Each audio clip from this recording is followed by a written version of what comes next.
The Unyielding Heir, Chapter 5. The second dinner.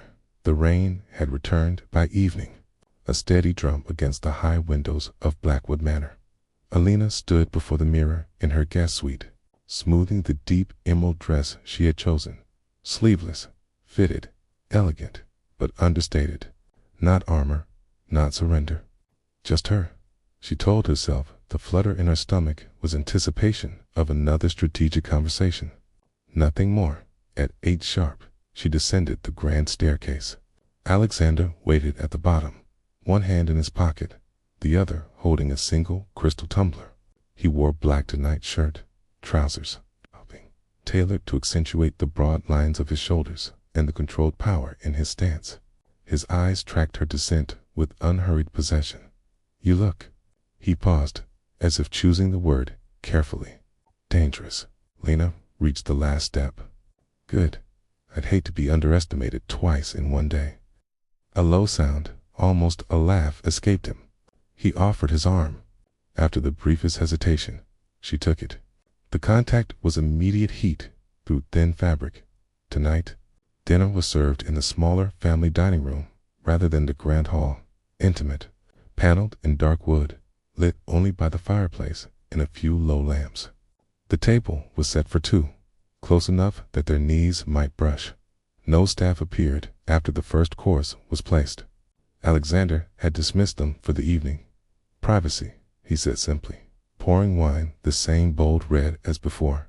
"We have unfinished business." Elena lifted her glass. "Business? Of course." His gaze challenged her over the rim. "Deny it all you want, Elena. What's between us stopped being purely business the moment you looked at those files." She set her glass down, untouched. "And what exactly is between us, Alexander?" He leaned forward, elbows on the table, voice dropping to that deep, deliberate register that seemed to resonate in her chest. "Truth. For the first time in years, someone sees past the empire to the man holding it together. And she isn't afraid of what she finds." Elena's pulse quickened. "I'm not afraid of you." "No," he agreed softly. "You're afraid of wanting me." The words landed like a spark on dry tinder. She opened her mouth to deny it. Professional pride demanded she deny it, but nothing came. Because he was right, and they both knew it. He rose slowly, rounding the table until he stood beside her chair. "Stand up. It's not a request." She should have refused. Instead, she rose, bringing them inches apart. Alexander didn't touch her yet. He simply looked, eyes tracing her face, her throat, the rise and fall of her breathing. "I've spent years making sure no one gets close enough to matter," he said quietly. "Control was safer than risk. Then you walked in, tearing apart my systems, my defenses. And I let you." Lena swallowed. "You didn't let me." "I took." His mouth curved, the closest thing to a genuine smile she'd seen from him. "Exactly." He lifted a hand, fingertips grazing her jaw with deliberate restraint. "Tell me to stop, Elena. Say the word, and I will." She didn't speak. Couldn't. The permission hung unspoken between them. Slowly, he slid his hand to the nape of her neck, thumb stroking the sensitive skin just below her hairline. The touch was possessive and reverent at once. "I don't share," he murmured. "I don't yield. And I don't do gentle when I want something this much." Her breath hitched. "Then don't."